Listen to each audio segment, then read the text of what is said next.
So ngayon na araw mga kadol, samahan ninyo ako no, kasi maglagay po tayo ng clutch master dito sa Isuzu no, na 6HL1.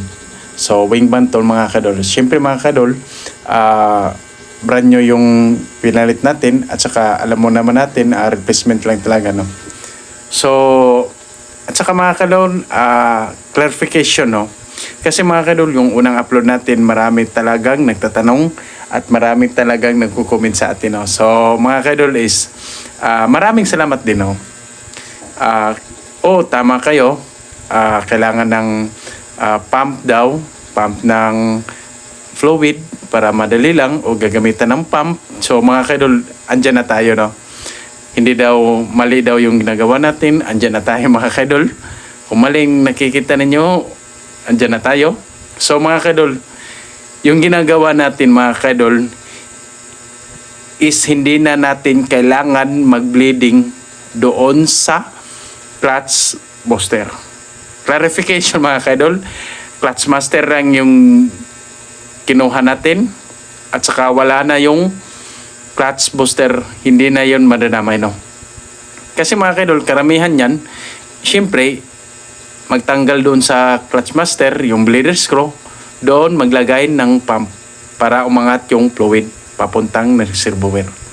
So andyan na tayo mga kadol, andyan na po tayo. So hindi ko na yan hindi ko na yan ibaliwala no. So tama kayo mga kadol, pero mga kadol, itong ginagawa natin mga kadol dito lang no. Dito lang talaga yung master kinuha natin, dito lang tayo mag-bleeding. Alam mo kung bakit mga kadol? Kasi mga kadol, matagalan ka talaga kung doon ka mag-bleeding o maggamit ka ng pump doon sa clutch booster. So, andyan na tayo mga kadol. Andyan na tayo. Maniwala mo sa hindi mga kadol, marami ko nang o ilang beses ko na itong ginagawa. Kung saan yung kailangan papalitan mga kadol, doon tayo mag-focus. Napakadali lang mga kadol. Hindi lang aabot ng 20 minutes. Tapos na yung ginagawa mo. Mas ano nga na yung 20 minutes mga kadol. Mas sobra na talaga yung haba. Napakadali na ito mga kadol. Alam naman natin na marami kayong basic mga kadol. Marami kayong natutunan sa mga iba no. O sa naranasan ninyo. Pero ako mga kadol, ito yung mga technique ko. Siyempre, iba-iba tayong technique kasi mekaniko tayo eh. Kung anong mas madali, doon tayo. 'Di ba?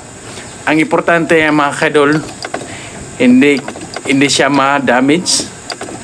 Pangalawa, gumagana ng tama yung clutch mo, 'di ba? Narinig na ninyo. O tingnan niyo yung apak. Napakadali lang yan mga kadol. Maniwala kayo sa hindi mga kadol, mahaba na yung 20 minutes. So yan dito mga kadol. Siyempre, itatry natin mga kadol. Iparutis natin sa ating driver. Wala siyang reklamo mga kadol. Marami na talaga akong ginagawa nito. So hindi lang dito lang isang business lang no. So, mga kadol, marami na talaga. So ang dito lang muna yung video na to, and don't forget my like page. I-follow niyo ako mga kadol. Sa hindi pa ka na-follow, i-follow niyo ako para sa sunod natin mga upload is meron tayong matutunan kahit konting kalaman. So